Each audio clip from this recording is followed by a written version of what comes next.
à toutes, bonjour à tous, amis, frères et sœurs, vous qui pouvez nous regarder, soyez les bienvenus. Je suis heureux de vous retrouver pour être ensemble à l'écoute de la parole de Dieu. Nous bénissons notre Dieu, notre Sauveur, Jésus-Christ qui nous a libérés, qui a transformé nos vies, nos cœurs, qui nous a donné de recevoir sa grâce, sa paix. Et nous bénissons Dieu parce que nous savons qu'il sauve, il libère encore aujourd'hui. Je le crois. Et je crois que Dieu peut agir même au travers de ces moments auprès de vous qui pouvez regarder ce message, cette vidéo. Je crois que Dieu peut agir et intervenir vraiment dans votre vie, quelle que soit votre situation, là où vous en êtes. Peut-être que vous n'avez pas encore fait la paix avec Dieu, que vous n'êtes pas engagé. Et vraiment, je vous encourage dès le début à le faire, à persévérer dans cette démarche, dans cette recherche, à vous tourner vers Dieu, à vous tourner vers Jésus. Et dans ces moments, parce que Dieu est là, je le crois, parce que Dieu est présent, je crois que vous pouvez faire vraiment une expérience profonde pour recevoir sa paix, recevoir son amour, recevoir sa grâce. Nous allons prier, si vous êtes d'accord, je vous invite à fermer les yeux et à prier avec moi pour que Dieu dispose nos cœurs, pour que nous puissions après être à l'écoute de ce qu'il veut nous dire. Seigneur notre Dieu, nous te rendons grâce pour ton infini amour, nous te rendons grâce pour ta miséricorde, nous te rendons grâce pour ces moments que nous pouvons encore passer ensemble à l'écoute de ta parole. Merci Seigneur vraiment, oui, de disposer nos cœurs. Merci d'agir par ton esprit dans ces moments et merci Seigneur de te révéler à chacun d'entre nous, de nous aider encore à faire des progrès, à avancer et Seigneur à te voir tel que tu es, à te voir tel que ta parole nous le révèle. Vraiment, je te prie de manifester ta présence et ta puissance encore auprès de tous ceux qui entendront ce message. Merci Seigneur de bénir chacun au nom de Jésus. Amen. Ouvrons ensemble la Bible maintenant dans l'évangile de Matthieu chapitre 3 verset 1er. L'évangile de Matthieu chapitre 3 verset 1er. En ce temps-là, parut Jean-Baptiste, prêchant dans le désert de Judée. Il disait « Repentez-vous, car le royaume des cieux est proche ». Jean est celui qui avait été annoncé par Ésaïe le prophète lorsqu'il dit « C'est ici la voix de celui qui crie dans le désert. Préparez le chemin du Seigneur, aplanissez ses sentiers. » Jean avait un vêtement de poil de chameau et une ceinture de cuir autour des reins. Il se nourrissait de sauterelles et de miel sauvage. Les habitants de Jérusalem, de toute la Judée et de tout le pays des environs du Jourdain se rendaient auprès de lui. Et, confessant leurs péchés, ils se faisaient baptiser par lui dans les eaux du Jourdain. Mais, voyant venir à son baptême beaucoup de pharisiens et de sadducéens, il leur dit « Race de vipères, qui vous a appris à fuir la colère à venir ? Produisez donc du fruit digne de la repentance, et ne prétendez pas dire en vous-même « Nous avons Abraham pour père ». Car je vous déclare que de ces pierres-ci, Dieu peut susciter des enfants à Abraham. Déjà la cognée est mise à la racine des arbres. Tout arbre donc qui ne produit pas de bons fruits sera coupé et jeté au feu. Moi je vous baptise d'eau pour vous amener à la repentance, mais celui qui vient après moi est plus puissant que moi. Et je ne suis pas digne de porter ses souliers. Lui, il vous baptisera du Saint-Esprit et de feu. Il a son vin à la main, il nettoiera son aire, et il amassera son blé dans le grenier, mais il brûlera la paille dans un feu qui ne s'éteint point. Amen. Amen, gloire à Dieu. J'aimerais rajouter un verset qui va me permettre de pouvoir exprimer une pensée, un verset dans le parallèle, dans l'évangile de Luc, chapitre 3, c'est la même situation, mais il y a un verset, le verset 18, Luc chapitre 3, verset 18, un verset que j'aimerais relever, c'est ce verset qui dit « C'est ainsi que Jean annonçait la bonne nouvelle au peuple, en lui adressant encore beaucoup d'autres exhortations. » Amen. Aujourd'hui, j'aimerais vous parler d'un sujet que j'ai à cœur depuis un moment, qui travaille mon cœur, un sujet qui n'est pas facile à aborder, mais ô combien important. J'aimerais vous parler de la colère de Dieu. Comprendre la colère de Dieu. Voilà le titre que j'ai donné à ce message. Dans nos églises, nous entendons souvent parler sur certains aspects du caractère de notre Dieu. On entend parler de sa grâce, son amour régulièrement. On entend parler de sa bienveillance, sa fidélité, sa douceur. Et à juste titre, il nous faut en parler. Mais il ne faut pas occulter certaines parties. Il ne faut pas être dérangé par certaines parties qui nous parlent de comment Dieu est et comment il agit. La parole nous dit, considère la bonté et la sévérité de Dieu. Et nous avons besoin des deux pour bien avancer. Il nous faut rechercher cet équilibre. Ce message sur la colère de Dieu fait aussi partie de la bonne nouvelle. Vous avez vu ce verset, c'est ce dernier verset que nous avons lu, Luc 3,18. C'est ainsi que Jean annonçait la bonne nouvelle au peuple, en lui adressant encore beaucoup d'autres exhortations. Et que disait Jean? Il parlait de la repentance. Repentez-vous, car le royaume des cieux est proche. Il a parlé de la colère. Et je vous pose cette question. Quand est-ce que, pour la dernière fois, vous avez entendu un message sur la colère de Dieu? Quand est-ce que pour la dernière fois vous avez entendu un message sur la colère de Dieu? C'est sûr que ce n'est pas le genre de titre qui attire sur YouTube. Et si vous avez cliqué sur cette vidéo, je vous trouve déjà bien courageux. Mais ne vous arrêtez pas là, parce que ce n'est pas fini. Et Dieu a un message à nous dire, un message vraiment important. C'est pour ça que je vous encourage à écouter entièrement ce qu'il veut vous dire, ce qu'il veut vous donner de recevoir. Il y a ce verset dans le psaume 90, verset 11, « Qui prend garde à la force de ta colère et à ton courroux selon la crainte qui t'est due. Que le Seigneur éclaire nos cœurs, afin que nous ne soyons pas comme ces hommes religieux qui sont venus vers Jean-Baptiste, qui n'avaient que l'apparence de la religiosité et qui étaient dans l'illusion, et à qui Jean-Baptiste a posé cette question, « Qui vous a appris à fuir la colère à venir ?» Vous avez vu, dans cette situation, les gens venaient de toutes parts vers Jean-Baptiste, les cœurs étaient travaillés, ils se repentaient, ils se faisaient baptiser, c'était merveilleux. Mais Jean-Baptiste a été conduit par le Saint-Esprit à voir les dispositions de cœur de certaines personnes. Ça, il n'y a que Dieu qui puisse nous le montrer. Si Dieu ne me montre pas, vous qui entendez ce message, quelle est votre situation, moi je ne le sais pas. Mais Dieu sait. Dieu sait exactement la situation de chacun d'entre nous, là où nous en sommes vis-à-vis de lui, dans notre marche avec lui. Dieu le sait exactement. Et Jean, lui, a vu, Dieu lui a montré le cœur de ces personnes qui venaient, et il leur a posé cette question, qui vous a appris à fuir la colère à venir? Alors, il nous faut bien comprendre, est-ce que Jean-Baptiste était méchant? Est-ce que Jean-Baptiste était en train de les maudire en disant cela? Non, pas du tout.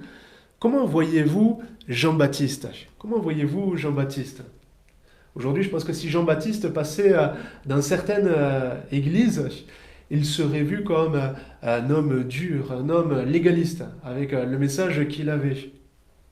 De nos jours, je pense que plusieurs croyants le verraient comme cela. Mais je ne pense pas que Jean-Baptiste était un homme dur, un homme légaliste.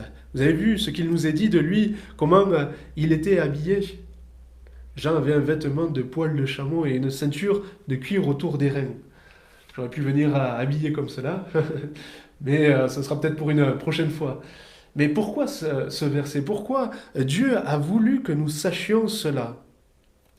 C'est sûr que ça changeait avec les longues robes des hommes religieux à l'époque. Jean paraissait à côté beaucoup plus simple. Et il y a ce verset pour nous dire justement que ce n'est pas le messager qui est important, c'est le message. Ce n'est pas le prédicateur qui est important, c'est le message. Et Dieu a un message ce matin, aujourd'hui pour chacun d'entre nous.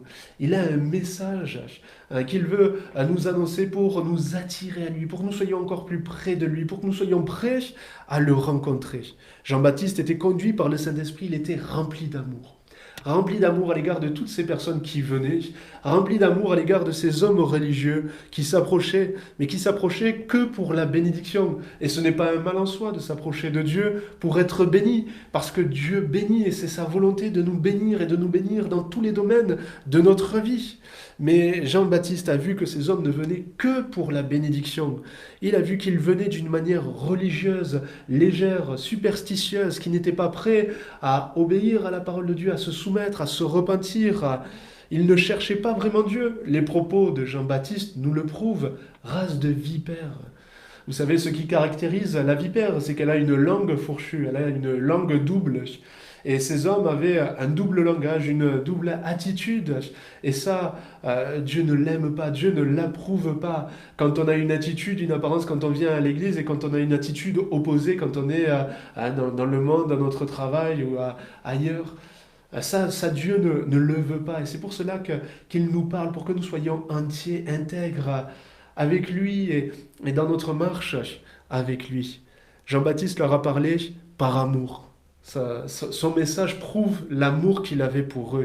Il aurait pu ne rien dire, il aurait pu faire des baptêmes, beaucoup de baptêmes, et il aurait eu de la joie, mais une joie passagère.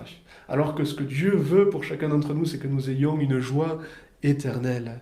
C'était difficile à dire, mais il leur a dit. Et il y a des messages qui sont parfois difficiles à dire, mais il nous faut les dire.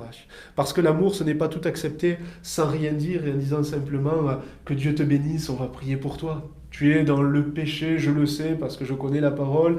Ta vie n'est pas en règle aux yeux de Dieu. Tu es tu es en danger. Tu es vraiment voilà sur ce chemin de perdition. Mais que Dieu te bénisse. On va prier pour toi. Non, il y a des moments où il nous faut savoir parler et dire les choses et dire à certaines personnes autour de nous avec amour et sagesse, bien sûr, mais dire tu es dans l'erreur, tu t'égares, tu te perds, repens-toi. Aimer, c'est corriger. Quand on aime nos enfants, on ne les laisse pas faire ce qu'ils veulent. Vous avez vu ce qui se passe quand on ne corrige pas les enfants. Ils font n'importe quoi. Aimer, c'est corriger. Aimer, c'est reprendre. Aimer, c'est censurer. La parole nous dit, il vaut mieux un franc avertissement qu'une amitié cachée. Est-ce que vous me permettez aujourd'hui d'être franc avec vous, de la part de Dieu, parce que je crois vraiment que ce message vient de Dieu et que Dieu veut avertir, Dieu veut prévenir, que Dieu veut vraiment éclairer chacun, tous ceux qui écouteront ce message. Est-ce que vous acceptez la sévérité de Dieu? Ou est-ce que vous refusez? Est-ce que vous acceptez que la bonté de Dieu? Mais considère la bonté et la sévérité de Dieu. Sa parole nous dit. Alors acceptons les deux, nous en avons besoin pour bien avancer, pour avancer encore plus près de Dieu, d'une manière qui lui soit agréable. Acceptons les deux. Alors la colère de Dieu, il nous faut en parler. La colère de Dieu vient. La colère de Dieu, la Bible en parle tant dans l'Ancien Testament que dans le Nouveau. J'ai pris un passage, juste un pour m'en limiter à un pour pas être trop long, mais dans Apocalypse 6, verset 12, il y a ce passage, Apocalypse 6, verset 12, c'est ce qui va se passer juste après l'enlèvement de l'Église. Apocalypse 6, verset 12, je regardais, quand il ouvrit le sixième sceau, et il y eut un grand tremblement de terre. Le soleil devint noir comme un sac de crin, la lune entière devint comme du sang, et les étoiles du ciel tombèrent sur la terre comme les figues vertes d'un figuier secoué par un vent violent. Le ciel se retira comme un livre qu'on roule, et toutes les montagnes, les îles furent remuées de leur place. Les rois de la terre, les grands, les chefs militaires, les riches, les puissants, tous les esclaves et les hommes libres se cachèrent dans les cavernes et dans les rochers des montagnes. Ils disaient aux montagnes et aux rochers, tombez sur nous et cachez-nous devant la face de celui qui est assis sur le trône et devant la colère de l'agneau. Car le grand jour de sa colère est venu, et qui peut subsister?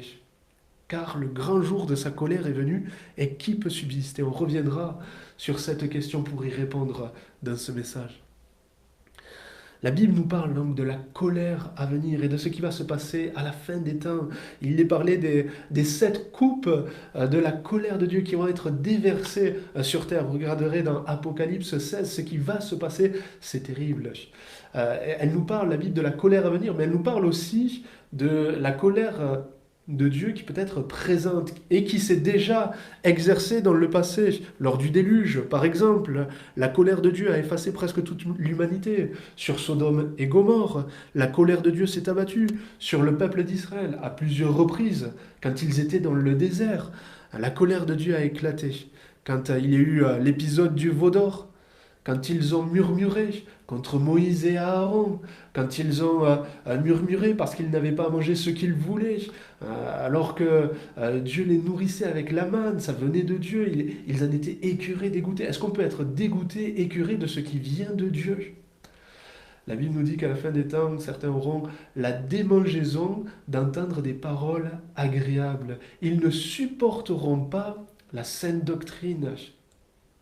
Prenons garde, parce que cela attire la colère de Dieu. Ils ont murmuré, et il y a eu la colère de Dieu à cause de leur incrédulité aussi, quand ils ne sont pas entrés dans le pays promis, Canaan. Dieu dit, je jurai dans ma colère, ils n'entreront pas dans mon repos. Plus tard à Jérusalem encore, à cause de toutes les abominations, il y a eu la colère de Dieu qui s'est exercée sur cette ville, sur le peuple d'Israël, ce qui se passait au sein même du temple de l'Éternel. C'était terrible. Il y avait toutes sortes d'abominations, d'idolâtrie. Ils faisaient passer leurs filles, leurs fils par le feu. Les hommes religieux, les responsables religieux égarés, perdaient les âmes. Dans le Nouveau Testament, on voit aussi dans Acte 5, juste après le début de l'Église se développait sur Ananias et Saphira. Vous vous rappelez, ils ont menti aux responsables de l'Église et ils ont menti par conséquent à Dieu, ils ont menti au Saint-Esprit. Il y a eu une condamnation immédiate. Ils sont morts immédiatement. La colère de Dieu. Ce n'est pas toujours évident à comprendre tout cela, mais le châtiment dont Dieu frappe parfois son peuple est un remède. Oui, je redis cela, le châtiment dont Dieu frappe parfois son peuple est un remède. La sanction est parfois immédiate, surtout quand elle se veut pédagogique. Je le redis, regardez avec vos enfants. Quand on laisse nos enfants, quand on ne les reprend pas, regardez ce qui se passe. Mais quand on reprend, cela manifeste notre amour pour eux. Et quand Dieu nous reprend, c'est parce qu'il nous aime. La sanction est parfois immédiate quand elle se veut pédagogique et à d'autres moments, Dieu sursoit la punition. Ce qui, d'un certain côté, est une grande mesure de grâce, mais attention, quand Dieu laisse les choses suivre leur cours à cause de l'extrême corruption, attention, parce que cela ne veut pas dire que Dieu excuse, cela ne veut pas dire que Dieu approuve, cela ne veut pas dire que Dieu n'agira pas. La colère de Dieu vient. Alors on pourrait se poser cette question, pourquoi Dieu se met-il en colère? Parce que c'est là le but du message, aussi comprendre la colère de Dieu. Pourquoi Dieu se met-il en colère? Il ne faut pas confondre la colère de Dieu avec la colère des hommes. La colère de Dieu, elle est exempte de tout ressentiment, à l'opposé de la colère des hommes qui, elle, est souvent excessive et incontrôlée. La colère de Dieu, elle est maîtrisée, contrôlée, réfléchie, calme, sainte, pure. La colère de Dieu est une manifestation de sa justice.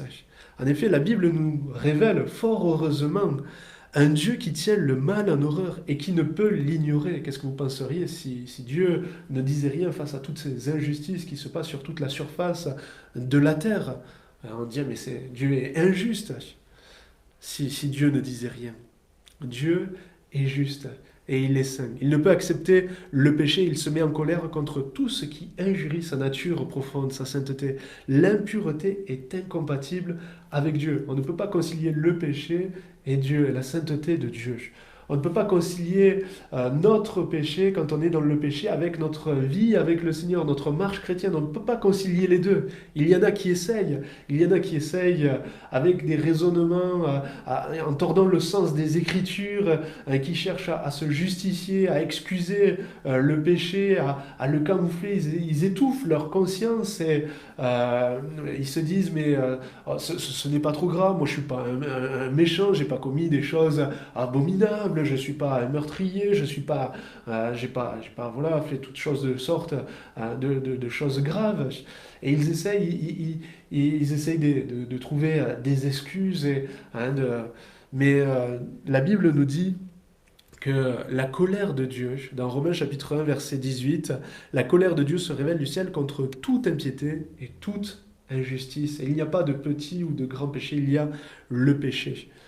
Toute impiété, toute injustice. On voit là deux catégories de péché. Le péché vertical, l'impiété, ce qui signifie absence de crainte et d'adoration pour Dieu, et le péché horizontal, le manque de justice, une conduite injuste, un manque de droiture. Et ces deux termes résument bien tous les délits, car ils constituent un résumé de la loi rappelée par Jésus. Tu aimeras Dieu de tout ton cœur et ton prochain comme toi-même. L'homme est inexcusable face au jugement de Dieu. L'homme est inexcusable. Il nous faut admettre que tous sont péchés et sont privés à cause de cela de la gloire de Dieu, de la présence de Dieu. Et que loin de Dieu, loin de Jésus, nous sommes tous condamnés à juste titre, à raison, à subir la colère de Dieu. Parce que Dieu nous a bénis, parce que Dieu nous a donné la vie, parce que Dieu nous donne chaque jour le souffle de vie, parce qu'il a créé ce monde, cet univers qui nous parle de lui, qui nous parle de sa sagesse, qui nous parle de sa puissance, de sa présence, parce que Dieu a mis dans le cœur de l'homme la pensée de l'éternité. Mais l'homme, se vantant d'être sage, est devenu fou et s'est égaré dans ses mauvais raisonnements et s'est éloigné de Dieu. Et c'est pour cela que, qui que nous soyons loin de Dieu, nous sommes inexcusables. Et la conséquence est claire. Le salaire du péché, c'est la mort. Romains 6, 23. Le salaire du péché, c'est la mort. Mais pas seulement la mort physique, la mort éternelle en enfer. Et je dois vous le dire, en tant que pasteur, je dois vous parler de l'enfer. Et pas seulement vous parler du paradis, de l'amour de Dieu, mais je dois aussi vous parler de la colère de Dieu et de l'enfer qui est réel et où iront ces personnes qui auront refusé Dieu, qui auront rejeté Dieu, qui auront méprisé Dieu toute leur vie. Oui, ce lieu est bien réel. Et je sais, je suis persuadé qu'en enfer, il y aura des pasteurs qui auront été justement légers avec la parole de Dieu et qui n'auront pas annoncé la parole de Dieu telle qu'ils auraient dû. Des hommes de Dieu qui auront méprisé Dieu. Des pasteurs qui se retrouveront en enfer et des croyants qui leur diront: mais pourquoi n'as-tu pas insisté? Pourquoi ne nous as-tu pas prévenus? Pourquoi ne nous as-tu pas parlé de la colère de Dieu qui allait venir, qui était là, qui venait? Et je sais qu'il y aura des pasteurs qui s'entendront dire cela et qui seront dans des regrets, dans des remords, dans des souffrances éternelles.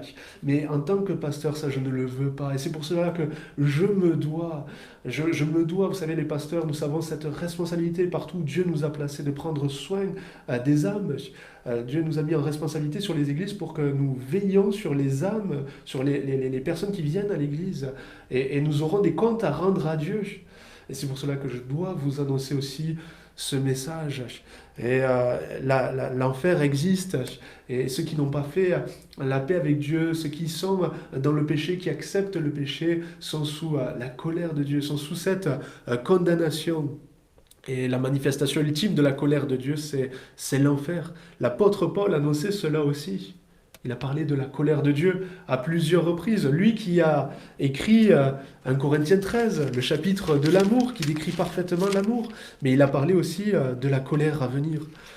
Et puis, il a pu dire dans Romains chapitre 2, il y a ce passage, regardez, dans Romains chapitre 2,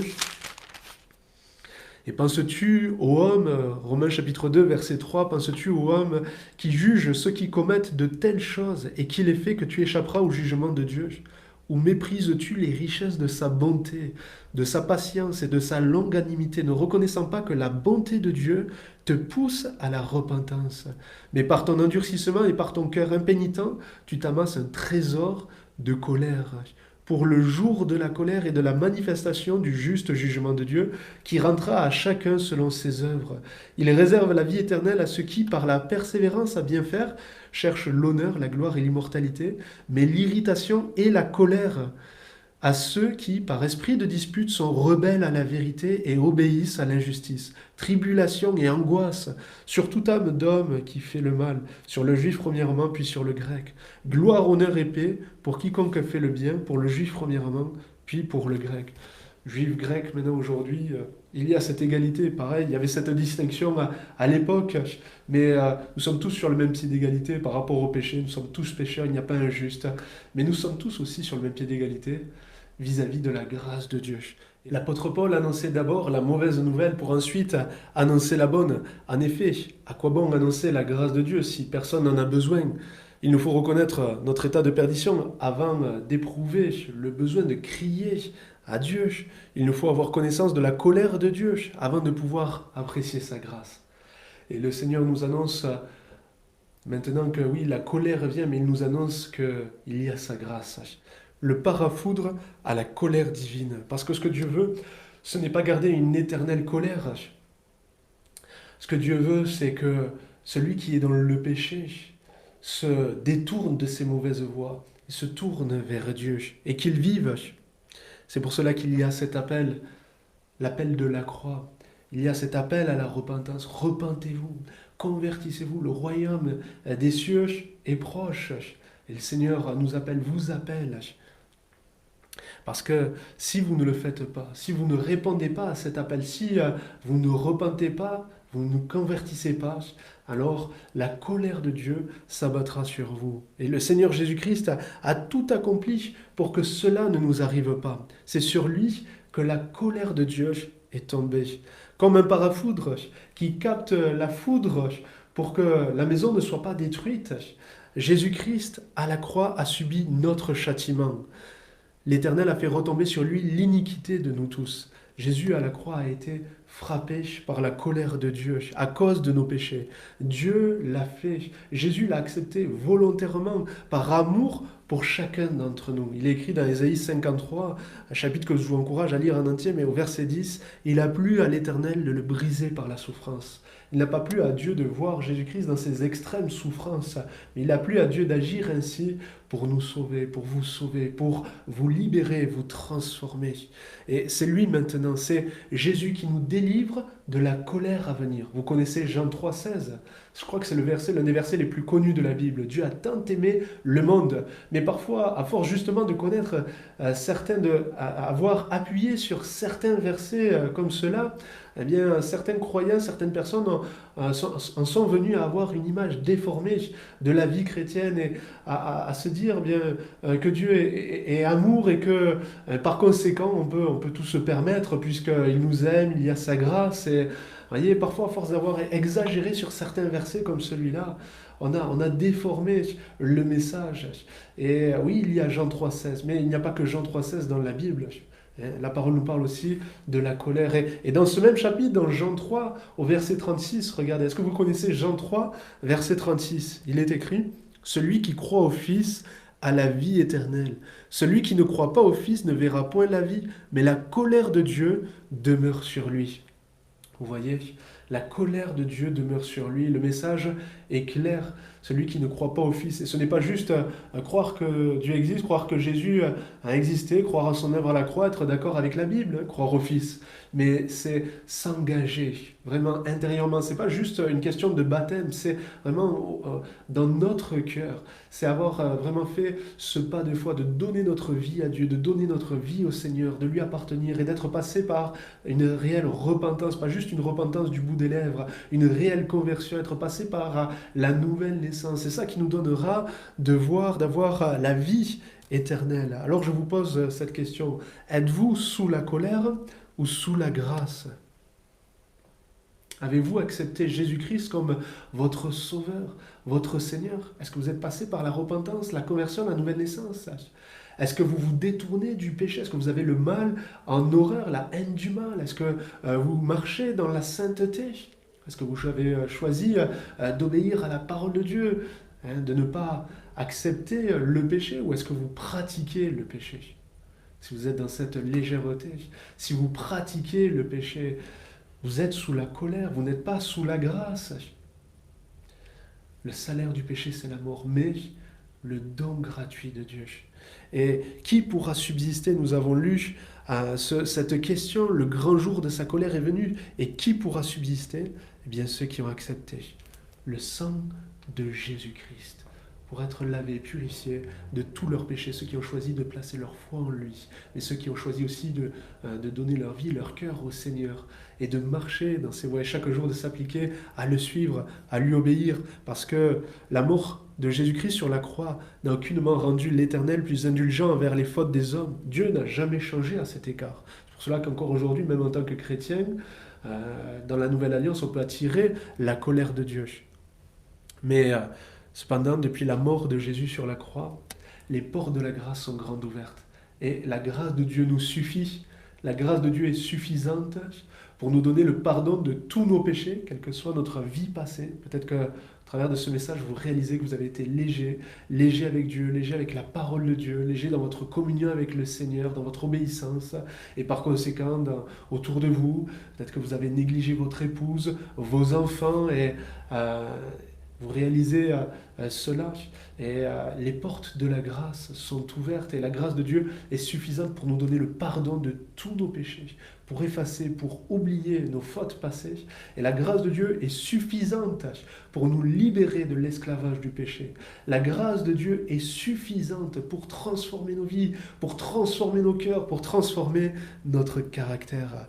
Amen. Alléluia, gloire à Dieu. Alors ne répondons pas trop vite. Êtes-vous sous la colère ou sous la grâce? Je reviens sur cette question. Ne prétendez pas dire en vous-même. Jean disait cela. Ne prétendez pas dire en vous-même, nous avons pour père Abraham. Prétendez pas dire en vous-même, je suis baptisé, je vais à l'église à toutes les réunions, je prie, je lis ma Bible. Je ne sers pas qu'une question d'être baptisé, venir à l'église et servir. Cette question, êtes-vous sous la colère ou sous la grâce? Ne répondons pas trop vite, mais prenons le temps, réfléchissons et réfléchissez encore après cette vidéo. Moi, je vous encourage à prier, à vous tenir devant Dieu, à vous tenir dans sa présence, à vous tenir à genoux devant lui, à lui demander qu'il vous parle et qu'il vous éclaire, parce que le jugement vient, la colère vient, et il nous faut être prêts. Nous avons lu Matthieu 3,10. Déjà, la cognée est mise à la racine des arbres. Tout arbre donc qui ne produit pas de bons fruits sera coupé et jeté au feu. Vous savez ce que c'est la cognée? La cognée, c'était une grande hache. Une grande hache qui a été utilisée par les bûcherons à l'époque pour couper les arbres. Et c'est ce que va dire Jean-Baptiste. Il la cognée est mise à la racine des arbres. Et il y a certaines personnes qui feraient bien de regarder au pied de leur vie, au pied de l'arbre.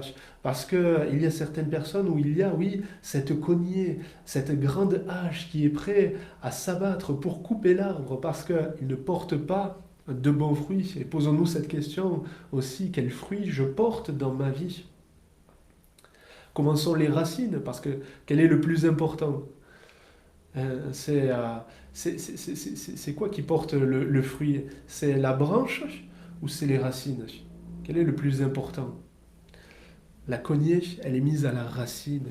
Et ce qui est le plus important, c'est pas tant ce que je fais voir aux hommes, la façade que je peux avoir à l'église, le service que je peux faire, parce que je peux faire un service et ne pas avoir de communion avec le Seigneur, mais quelles sont les racines, la vie cachée, ce qui ne se voit pas aux yeux des hommes et que Dieu seul peut voir.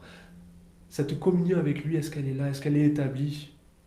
Est-ce qu'elle est sérieuse? Est-ce qu'elle est profonde? Comment sont mes racines? Quel fruit je porte? Est-ce que je porte le fruit de la repentance, le fruit de la sainteté, le fruit de l'obéissance, le fruit de la soumission à Dieu, la soumission à sa parole? Moi, je vous encourage à continuer de réfléchir à cette question parce que Jésus vient, il revient et il a son vin à la main. Il nettoiera son air et il amassera son blé dans le grenier, mais il brûlera la paille dans un feu qui ne s'éteint point. Il partagera, il mettra de côté le bon grain livré. Et il y aura cette colère qui s'abattra sur tous ceux qui n'auront pas fait la paix avec Dieu. C'est pour cela que je termine encore en vous suppliant. Oh, je vous en supplie, oui. Si vous n'avez pas fait la paix avec Dieu, soyez réconciliés avec Dieu. Aujourd'hui, maintenant, après cette vidéo, vraiment, repentez-vous, tournez-vous vers Dieu, mettez votre vie en règle, refusez le péché et marchez dans la sainteté, appuyez sur la grâce de Dieu, en étant appuyé sur notre Seigneur Jésus-Christ qui est là, qui marche à nos côtés, en étant appuyé sur sa parole. Donc, que Dieu vous conduise, que Dieu nous éclaire. C'est avec amour vraiment que je vous ai apporté ce message. Et je vous encourage vraiment, je l'ai dit à plusieurs reprises, je vous le redis, approchez-vous de Dieu, tenez-vous dans la présence de Dieu, restez dans sa présence. J'aimerais prier pour vous maintenant. Seigneur mon Dieu, je te prie vraiment de parler à chacun de nos cœurs encore et de nous éclairer. Oui, toi, tu sais exactement où nous en sommes. Seigneur, c'est toi qui sauves, c'est toi qui libères, mais il y a notre part aussi pour répondre à cet appel. Tu as dit, tu as mis devant nous la vie et la mort, et tu nous dis choisis la vie. Maintenant, je te prie vraiment d'éclairer chacun afin que ceux qui entendront ce message puissent prendre cette bonne décision et choisir la vie, te choisir, toi, Jésus-Christ, choisir ta parole, choisir de t'obéir, choisir de marcher sur le chemin étroit et resserré qui mène à la vie éternelle. Je te prie vraiment de manifester ta présence dans les vies et dans les cœurs, continuer ton œuvre en chacun d'entre nous. Merci pour tout ce que tu fais. Merci parce que oui, tu es lent à la colère, mais il y a ta colère à venir. Mais merci Seigneur parce que tu es patient, tu es miséricordieux à notre égard. Et merci vraiment de manifester ta patience encore à l'écart de chacun d'entre nous. Au nom de Jésus, merci de répandre ta grâce dans les cœurs. Merci de manifester, oui, ta présence au nom de Jésus. Merci pour tout ce que tu fais. Gloire à toi, Éternel. Amen.